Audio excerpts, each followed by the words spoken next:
Governor Allen, let me turn you to health care. You said frequently on the campaign trail that you want to be that last vote that's deciding vote. Second, I forgot my quotes. whichever vote to undo Obamacare in any case, and replace it with what? Is there anything in Obamacare that you think ought to, the day it comes undone, be put back in place? Yeah. Tim has been was a handpicked chairman of the Democratic National Committee by President Obama, and he's in effect a handpicked senator and recruited to run for the Senate. I am highly offended at that. Well, I am campaigning you can full-time for 19 months on my own with the support of my family. For you to say that I'm handpicked by somebody else rather than doing it myself is completely out of line, and it proves the point that I just made. He cannot help himself. He cannot help himself. Watch it, you guys. Reclaiming my time with it. Tim, you have said that Obamacare is, quote, a great achievement. I've heard from so many Virginians, whether they're small businesses, what an impediment that is to hiring more people on. I heard from a woman in Virginia Beach a few weeks ago that many employers, and she's heard it from her husband's employer, that they're looking to pay the fine, or excuse me, the tax, rather than provide health insurance. So this was promised by advocates such as President Obama and Tim Kaine that people wouldn't lose their insurance, they'd have lower premiums, they'd be able to see the doctors that they had been seeing. None of this is actually being the case. Now, I do want to be the deciding vote to repeal this health care tax law. Tim Kaine thinks it's a great achievement. Now, what should it be replaced with? Because I don't think the health care system before this health care tax law went into effect. I think one of the things that is actually a very good idea in it is allowing children up to age 26 to stay on their parents' policies. This is unfortunately more needed than ever because the job market for young people graduating from college is the worst it's been since World War II. So that makes sense. I also think health savings accounts matter a lot, and that would be a good idea. Another good idea would allow small businesses to band together across state lines and have an opportunity more affordable and more choice and more competition. And I do think the states ought to have more flexibility in running the Medicaid program. Yeah, Governor Kaine, you have 90 seconds to rebut, but let me just say that these people are carefully keeping time so that when he runs over, I don't want to rat you out, but when either one of you runs over, the other one picks up the time. Great. Well, George and I do have a different view on the Affordable Care Act, and George wants to be the first vote. His first vote would like to be a vote to repeal what he calls the Obamacare monstrosity. What I gather is he would like his first vote to be the 34th vote so far to try to repeal the Affordable Care Act. And I think it's foolish to keep looking in the rearview mirror. To tackle the problems we have as a nation, yesterday isn't sufficient. We got to focus on tomorrow. Repealing the Affordable Care Act would mean that kids would get kicked off family policies if they're 21 to 26, and that's hundreds of thousands of kids in Virginia. It would mean that 20 million American seniors would lose free preventive care under Medicare and the ability to get help on buying prescription drugs. It would mean that hundreds of thousands of small businesses would have a tax credit taken away from them to help them buy health insurance for their employees. It would mean that insurance companies could continue to plug you because of pre-existing condition or pull your policy out from under you because of rescission. It would mean that women would no longer have the ability to expect contraception coverage as part of an employer health care plan. When George wants to repeal health care, that's what he wants to do. I'm going to fight to keep those things, and I'm going to fight to make it better with more cost savings mechanisms. George was in the Senate and could have done something about health care. What he did during his time in the Senate is we saw the number of uninsured in this country grow by over 8 million people, and premiums that families and businesses were experiencing grew by over 70%. We don't need to go back to that. We need to make fixes and go forward and not throw out these good provisions that are benefiting Virginians' lives. I've got time for one round of questions. I got a rebuttal to this. Oh, sorry.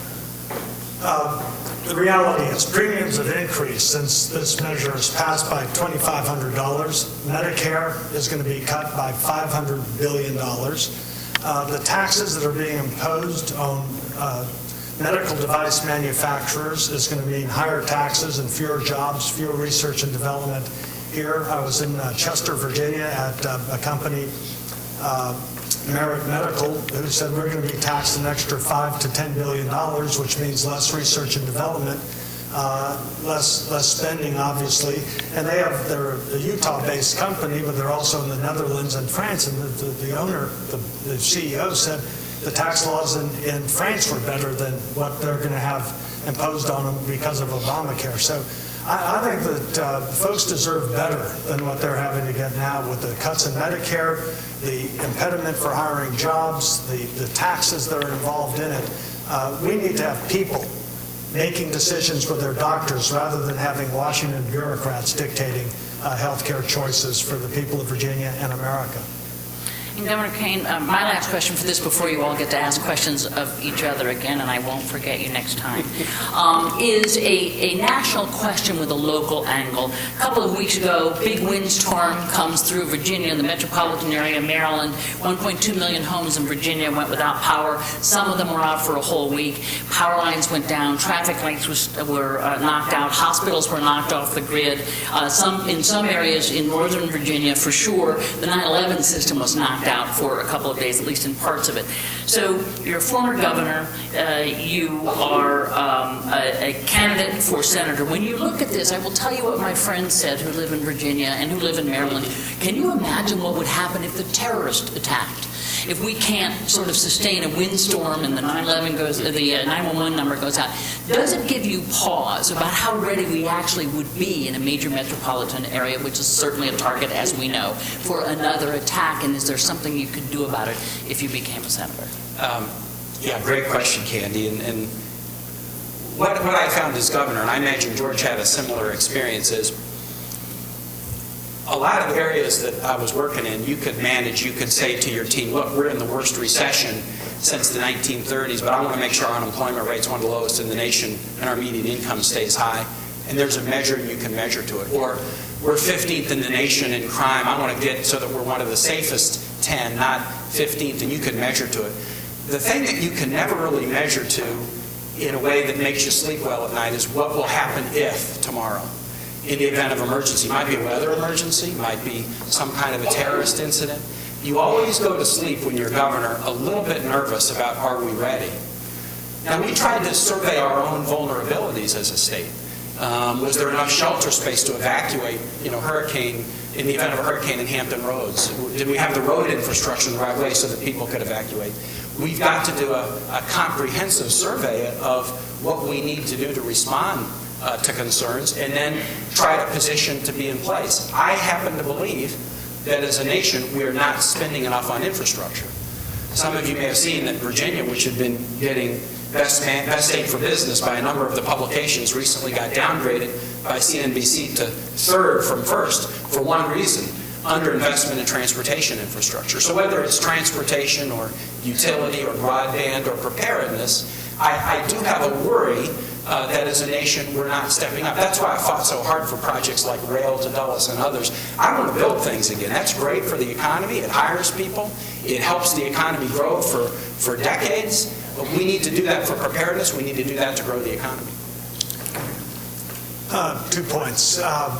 One of the things that we saw after 9/11, and our family was up in Northern Virginia, just moved up there days before, is that firefighters, first responders were all rushing in to the Pentagon. And they have no idea of what they're getting into, what that acrid smoke was. And many of them were first responders from Arlington, Fairfax, and elsewhere in Northern Virginia. There were also some from D.C. and from Maryland. One of the things we saw, and I was a leader in it, was what we called CAPWIN, and it is a Capital Area Wireless Integrated Network to make sure that first responders were able to communicate with one another. And it needs to be mobile. You need redundancy in communications, because all on 9/11 we saw how cell phones were all clogged up. It even happens in tragedies at Virginia Tech where the cell phones service was overloaded. So you need to have that redundancy, particularly for the first responders, law enforcement, and the rescue folks. And so that's, in my view, what the government in a regional way can work on. Now, as far as infrastructure is concerned, yeah, infrastructure is important. Tim did have an appointee to the Metropolitan Washington Airports Authority, though, who's a union official, who has wasted tons of money, which is increasing the cost of the toll road users. And Tim, I would hope you would ask this individual to resign and not waste a bunch of attorney's fees fighting Governor McDonald's dismissal of him from it, because discriminating against Virginia workers for those jobs is not the right way to go, and giving jobs to workers from outside of the state because you want to favor your union ally.